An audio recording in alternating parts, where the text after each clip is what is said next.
नमस्ते साथियों, important PYQ की सीरीज को आगे बढ़ाते हुए एक और इम्पोर्टेंट और बेहतरीन क्वेश्चन आपके लिए स्टैटिस्टिक्स चैप्टर से यानी कि सांख्यिकी। ठीक है, तो इस टाइप का एक क्वेश्चन जरूर देखने को मिलता है, चाहे सीबीटी 1 हो चाहे सीबीटी 2 हो। ये जो क्वेश्चन है पिछली बार सीबीटी 1 में आया था ये क्वेश्चन, ठीक है, जो ग्रेजुएट की अभी गई है उसमें क्वेश्चन आया था और इस टाइप के क्वेश्चन आपसे सीबीटी में भी पूछे, सीबीटी 2 में भी पूछे जाते हैं। ठीक है, तो आपको इसका मेथड पता होना चाहिए कि इसको कैसे करना है। जो अगर सीबीटी 2 की बात करें हम तो 25 क्वेश्चन मैथ से आते हैं, जिसमें आप ये मान के चले कि 7 से 8 क्वेश्चन ऐसे आएंगे आपको थोड़े से कैलकुलेटिव, थोड़े से परेशान करने वाले, तो उनको आपको मार्क फॉर रिव्यू में डाल के आगे बढ़ना है। और जो 25, 26, 27 जो भी क्वेश्चन जल्दी बनते हैं उनको आपको स्पीड में खत्म करना है। उसके बाद आपको मार्क फॉर रिव्यू में जाना है और ऐसे वाले को क्वेश्चन को करना है।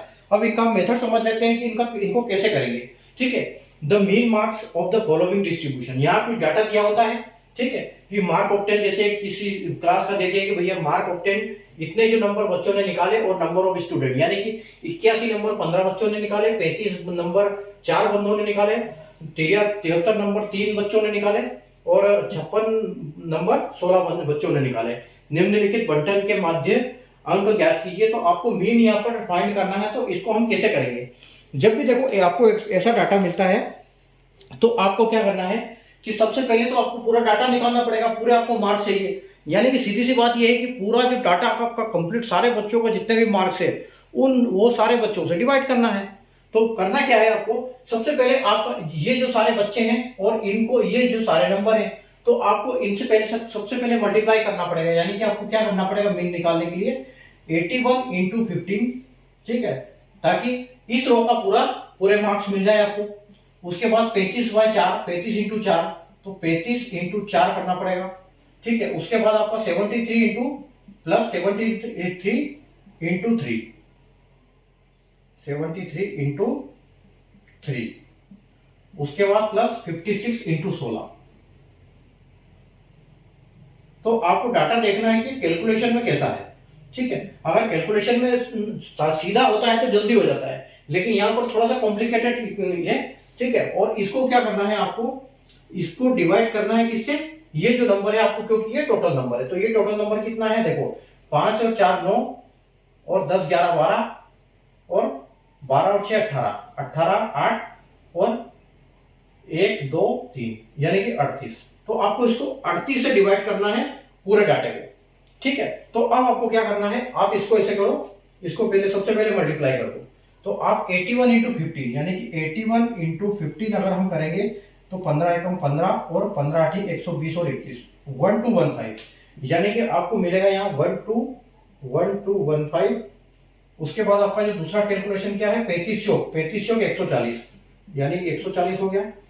73 इंटू 3 कितना हो गया, 7 के 21 यानी कि 210 और 3 के 9, तो 119 सॉरी 219 210 और 9 219। ठीक है, और आखिरी का क्या है आपका 56 इंटू 16, तो 56 गुणे 16, तो 16 96 यानी कि 6 और 9 और 16 पंजे 80, 80 और 9 89 यानी 896। ठीक है, अब ये आपका डाटा पूरा निकल गया। अब आप इसको ऐड कर लो। ठीक है, तो आपको क्या मिलेगा, 9 और 6 15 और 5 20 की 0 और 2, 9 और 1 10 4 14 15 16 17 और 1 2 3 4 5 6 8 6 14 का 4 और 1 और 2 यानी कि 2470। तो आपको मिला यहाँ पर 2470/38। ठीक है, तो आपको अगर 38 का कैलकुलेशन नहीं आता तो आप इसको आधा कर दो। ठीक है, तो इसको अगर आधा करोगे तो आपको ये 19 मिल जाएगा, फिर आपको टेबल आसान हो जाएगी। तो अगर उसको आधा करेंगे तो कितना मिलेगा, 2470 है यानी कि 1235 हो जाएगा। ठीक है, और 38 का आधा करेंगे तो 19। अब बस आपको सीधे सीधे इसका भाग देना है। तो देखो 19 में कितनी बार जाएगा, 19 से 123 कितने बार जाएगा, 1 2 3 5 यानी कि 19 से अगर हम फर्स्ट 3 नंबर ले लो आप, तो 19 पंजे 95 और 19 छक 114।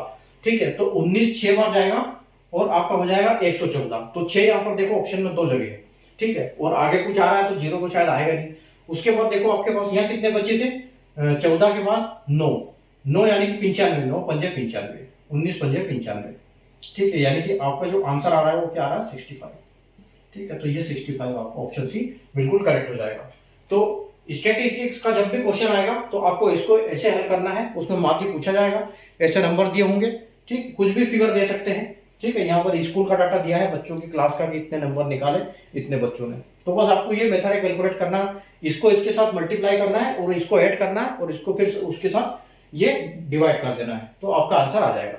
ठीक है, तो उम्मीद है आपको कॉन्सेप्ट इसका समझ में आया हुआ है, इसको इस टाइप के क्वेश्चन को कैसे करना है। अधिकतर बच्चे इसको स्किप करके आते हैं। ठीक है, तो वीडियो पसंद आए तो लाइक और शेयर कर दीजिएगा, चैनल को सब्सक्राइब करके बेल आइकन को ऑल पर प्रेस कर लीजिए, क्योंकि अगर CBT 2 की अगर हम बात करें तो CBT 2 ये मान के चलिए कि आपकी जुलाई मिड में आपको बिल्कुल CBT 2 देखने को मिलेगी।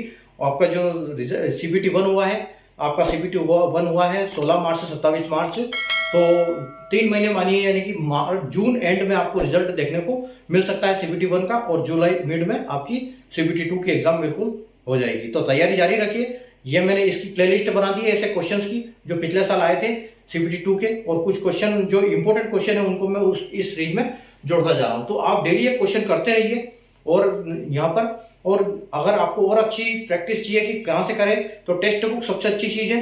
टेक्स्ट बुक को अभी डाउनलोड करिए, डिस्क्रिप्शन में लिंक दिया हुआ है, और वहां से अपनी तैयारी स्टार्ट कीजिए। बिल्कुल एग्जाम ओरिएंटेड क्वेश्चन आपको देखने को मिलते हैं वहां पर, तो आप अपनी तैयारी अच्छी वहां से कर सकते हैं। और बाकी इंपॉर्टेंट क्वेश्चन इस प्लेलिस्ट से सीख लीजिए कैसे करना है। क्वेश्चन कई सारे क्वेश्चन मैंने करवा दिए हैं, डेली ऐसे करते रहिए और डेली सीखते रहिए। मिलते हैं कल एक नए वीडियो में, तब तक एक नए क्वेश्चन के साथ। तब तक के लिए